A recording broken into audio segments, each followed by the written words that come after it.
Hello, welcome back to my channel. If you're new here, my name is Christina, aka Northwest Reader, and this is my two week wrap up ish. I did film last week, but I didn't have time to edit and do any of that stuff because I've been busy. It's that time of year where it feels like sheer chaos and I hate it so much. Oh, and you'll probably hear my dryer going off in the background. So this is going to be pretty much the first 2 weeks of November. I only finished one book. I'm in the middle of a bunch of books. I'm almost done with a lot of them, but I just been bouncing around a lot and just, I don't know. I am just so busy with I've been so busy with making things for my Patreon and my Etsy and stuff like that. So I just haven't had free time to read. And then the book that I did finish was an audiobook. So the first clip of this video, it is 2 trees fell down in our backyard away from our house. Thank goodness. It didn't hit anyone else's houses.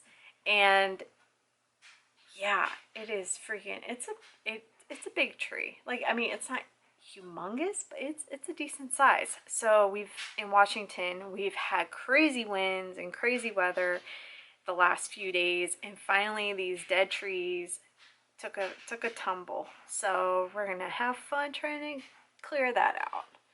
Anyways, so the one book I did finish the past 2 weeks is A Touch of Jen by Beth Morgan. I gave it like 2.5, 3 stars. What to think? I don't even know really what happened by the end of it. It's so bizarre. It kind of gave me like the second half, it kind of gave me vibes of like Jacob's Ladder, the movie, where you don't know if the stuff is actually happening, but it is kind of actually happening, but it's just so that you don't think it's happening. I don't know, but it's about this couple, and they are obsessed with this girl named Jen, who used to work with the guy in this couple, and they are obsessed with her social media accounts, what she does. They kind of role play with one another as if the girl is Jen, and it's just, that was the interesting part for me. The first half of it was like really interesting, and they like go out of their way to try to hang out with Jen, and it's just, I love obsession stories and just super quirky couples or just really bizarre things like that. I love it. Anyway, so it's super, I like strange like that. I love obsession stories, everything like that. I enjoyed that type of stuff. But once it started getting into the more, I guess, paranormal, creature, weird stuff in the second half, like I was kind of digging it. And then by the end, I was just wanting it to be done because I kind of figured out like what this thing was pretty quickly once things are revealed, but then I just didn't get the point of it. You know, I just didn't understand.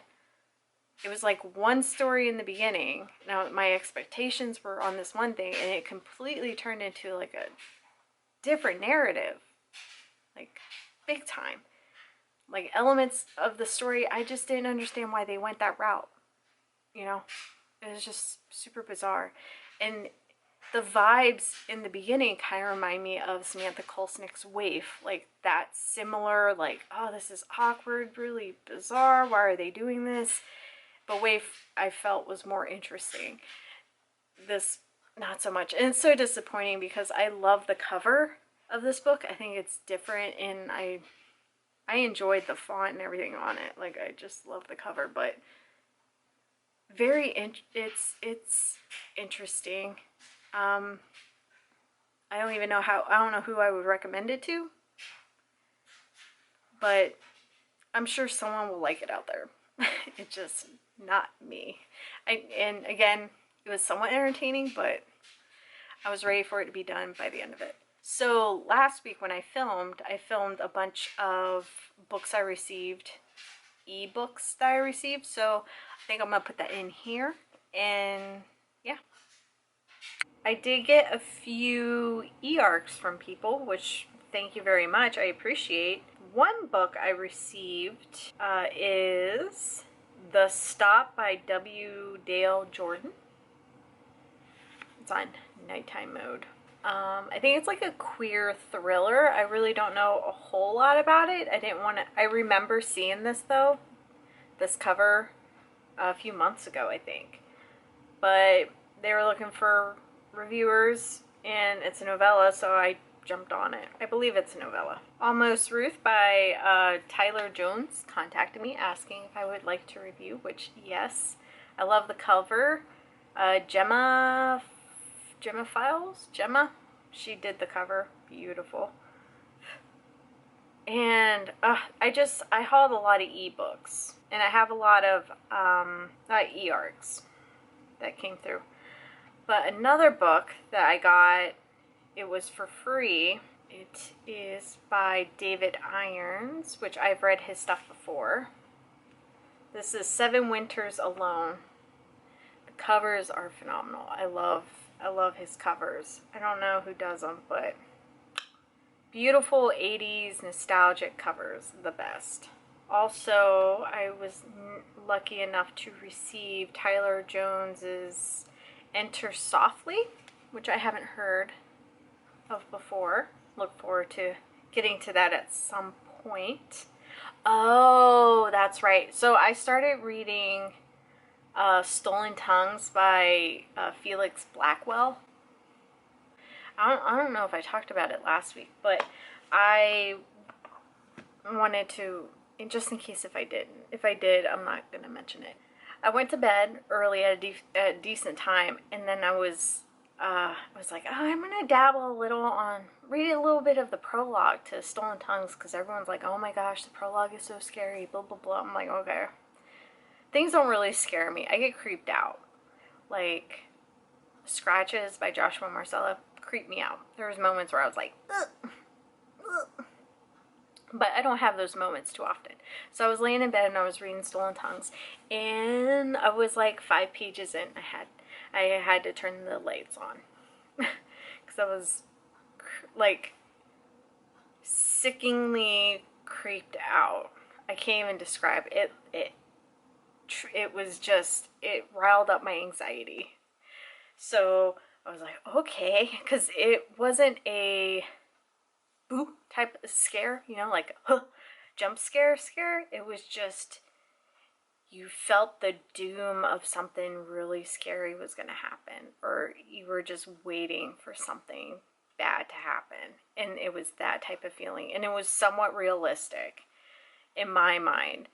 It gave me the same feeling like when my son was an infant and he would just be like, ah, looking in the corner of your room, you know, like the corner of the room, and I'm just like, don't be a demon, please. He's just like, oh, like reacting to something, and there's nothing there, and I'm just telling myself, oh, it's just our grandparents just visiting, checking out the new baby. It's not a demon. It's not anything scary. So it gave me that type of feeling. So anyway, so I was like, I turned on the lights because I was like, okay, I want to get through this prologue because I just want to get the vibe of it. It's a scary vibe, but I'm going to get the vibe.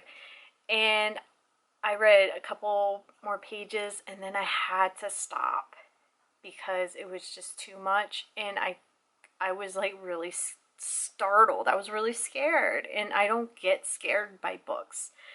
Movies, yes, I can get scared by movies now. I never used to before, but now I can. But books, never. So I was just, and I've heard people say, like, from one end to the one side of the spectrum to the other, like, oh, it's not scary whatsoever, it's kind of stupid, and then the other side, it's like, it was terrifying. So Prologue creeped me out quite a bit. Really scary. And it's funny because a whole lot of nothing happens, but it's enough to just be scary for me. So I read that, and I haven't picked it up since. I think I read a little bit more, but I just kind of stopped and continued on with like all the rest of my stuff. I love this cover. I think this is like probably one of my all-time favorite covers of this year. Gorgeous. Dirty Heads by Aaron Dries. Come on, focus. Okay, it's not doing justice for it. Okay, that's a little bit better. This cover though, are you for real? This is phenomenal. Gorgeous. Love it. Absolutely unique. And I love the art style so much. Don't know a whole lot about it, but I had to get it because it was just beautiful. And Calvin Demmer, I pretty much downloaded all of his collection. Like, I can't even go through all of them. Hungry Ghost, Dying Valentine, Happy Dark Year, Three Dead Men, Independence Denied, Trick or Death, Spring Outbreak, She Will Rise, Prom Screams, Forbidden Fruit, Faster, and Thanks Sinning, which I would like to read this month. But I love this cover too. I think it's a really badass cover. Like, are you kidding me? So cool. Ugh, I'm obsessed with good covers, like really good covers. Yeah, so I think that's it. Alright, so that's pretty much it. I haven't received any more books this past week. I think I have a couple coming in the mail, like some books I bought from a couple of authors that I really look forward to getting my hands on. And it's been a busy week. This past weekend, me and Damien, we started posting about our giveaway, it's a huge giveaway. Anyway, so yeah, we posted of this big giveaway that we're doing. We teamed up, and Damien is giving away all of his books, or I think it's all of his books, 3 of them. No, it's not all of them. It's 3 of his books. There's more. And then some other stuff, and then pretty much all of my stickers from my Etsy and some bookmarks. The picture that we posted of all the items, that's not even going to be all of them, because at the time when I was taking the photo, there was things I was out of stock on, so I had to make them. So there's going to be more bookmarks and stuff like that in it, and a special exclusive sticker that I'm making for this guy. So I put all the goodies in the book to keep them separated, because we're doing 2 different giveaways, one on Instagram and one on Twitter. But here are the 3 books of Damien's. The Village of the Gill. It's a choose your own adventure book. Really good. Pup. You probably have seen these all over the social media. And Stories Christians Don't Have to Read Backwards. Yay! So these, and then like 2 random DVDs, which is fun. Two little doodads. And then this is just a little bit of all of the stickers, prints, all that stuff, which I'm really excited about. So yeah, that's the giveaway. And in order to enter, there's still time to enter. You can go on Damien's social media on Instagram and Twitter. I'll have all the information down below. And you just do what the directions say in the description, and you can be a part of it. It's super exciting. I believe he's going to draw the winner on Saturday, this coming Saturday, so keep an eye out. Good luck to everyone who's trying for it. I'm super excited. And this past week, I finally released my Chucky bookmark. Sorry for all the glare. But this is like an interactive bookmark. I call it interactive. It's like 2-in-1 bookmark. But it's the Good Guys doll box. And then the inside, this little peekaboo window, is the Chucky bookmark itself. It says, "Hi, I'm Chucky, wanna play?" And the back is just white, but yeah, and he has a little knife. And yeah, I think it's pretty cool. I make the sleeves themselves with my laminator and stuff, so that's the most difficult part. Making this part is kind of a pain because I have to like get the sticker part cut out, put it on laminate, and then like laminate it and make sure it stays laminated. And I'm really picky when it comes to the quality of the stuff, so it takes me a while. So I can only post about a select number on my Etsy shop at a time because it's just difficult and it takes time to make this because it's all handmade pretty much. So yeah, that's available if you're interested. And you can also just buy the Chucky bookmark inside. And the bookmark inside is a little bit smaller. I believe this one is like six and a half, something like that. And then this is like 5.5 because it has to fit. But even if you get it by itself, it's still the same size, of course. Anyways, I hope everyone are doing terrific. Yeah, I hope you're having a good November so far. I can't believe it's almost the end of the year. Like we're edging closer to 2022, which is just mind-blowing to even imagine, but exciting at the same time. And no big deal, but I'm on day 77. No drinking. Okay, thanks for watching. Bye!